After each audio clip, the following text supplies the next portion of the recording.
With our long-awaited return to Brooklyn, we are once again coming up against the cleaners. But this time they have a new weapon, the Purple Flame.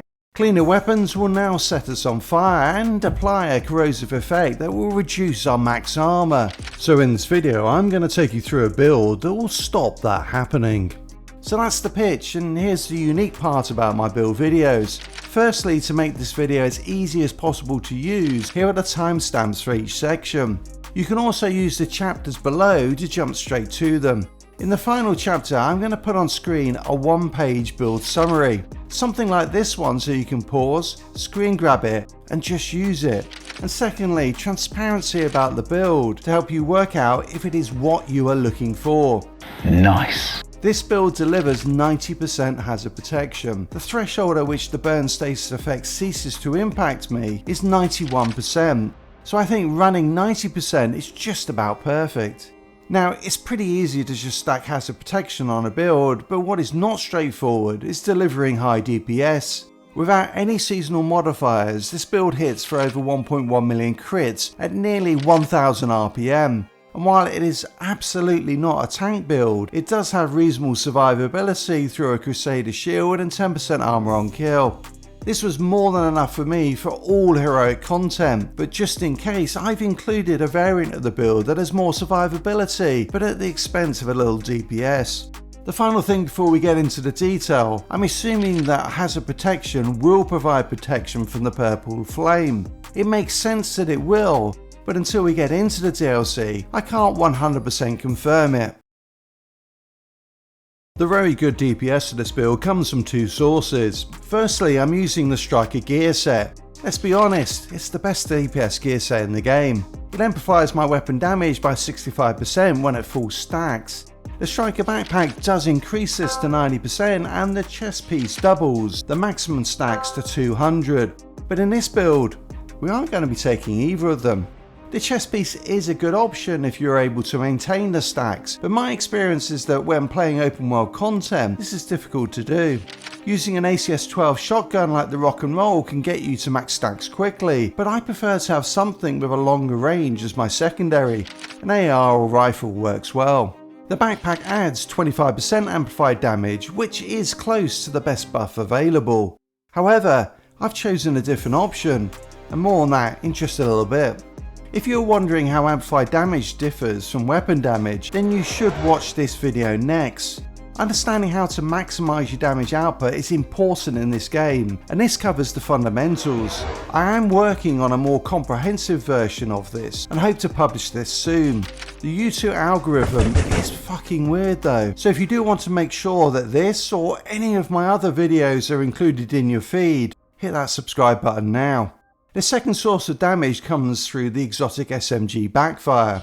The talent on this weapon increases critical hit damage by 200% when at max stacks. It also comes with 36% critical hit chance through the standard SMG attribute and a 15% mod. This is a big reason why the build works. With a 10% critical hit chance I get from Keena's watch, I'm only 14% shy of the critical hit chance cap. And I can get this from a Seska brand set chest piece.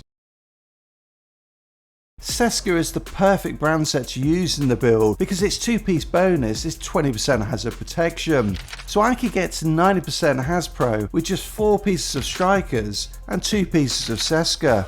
But in order to get a little more survivability, I decided to go with a Seska chest piece with the talent Obliterate, 1 piece of Jarl, and the Ninja Bite backpack.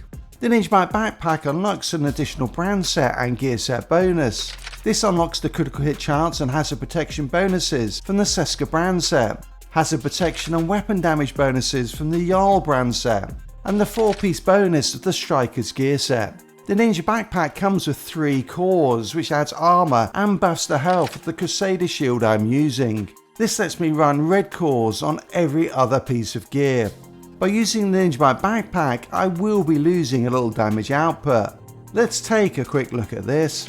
With year 6 modifiers on, this build crits for nearly 1.3 million to armor and nearly 1.5 million to health. The difference is due to the 1 piece of Jarl I'm using being the Hollow Man that comes with 14% health damage. Now if I swap out the Ninja Bike and Hollow Man for one piece of Seska and the Striker's backpack, the build then hits for nearly 1.5 million against both armor and health. And if I was to use a Seska backpack with Vigilance rather than the Striker's backpack, then the build would hit for just a touch over 1.5 million. That's not a massive difference between the three builds. And to be honest, I just don't need that little bit of extra damage output because the time to kill is already ridiculously short. Extra survivability is worth so much more. I mentioned previously that I'm running a Crusader shield. For my other skill I've gone with a Banshee Pulse which disorients enemies, give me time to burn them down or reposition if I'm being flanked. This skill is unlocked with the Gunner specialization which also adds ammo replenishment and 10% armor on kill. Now, as I mentioned at the start of the video, you can run an alternative that provides more survivability. There are two other options that come with hazard protection.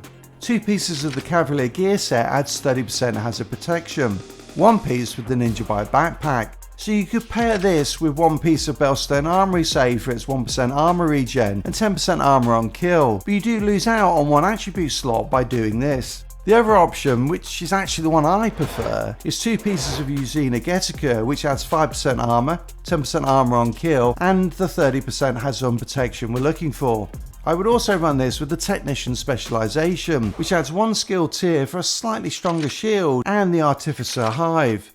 If I just leave this skill on my back, it heals my shield for 55% of its health every 11 seconds, which is an enormous buff to my survivability. Now this build is set up to work well without any modifiers. If you want to use it now with year 6 modifiers, I would make a couple of changes to it. For modifiers I would use Overdrive for when you need unstoppable momentum immediately, Fortified Shield which buffs the health of my shield by around 1.3 million, Critical Recovery for the constant healing it gives, or Critical Momentum to help build and maintain momentum, and finally Microwave Coils. In order to proc this last passive modifier, I would swap to the Sharpshooter specialization and use the Tactician Drone. This drone constantly pulses everything within 55 meters for a whopping 6 minutes.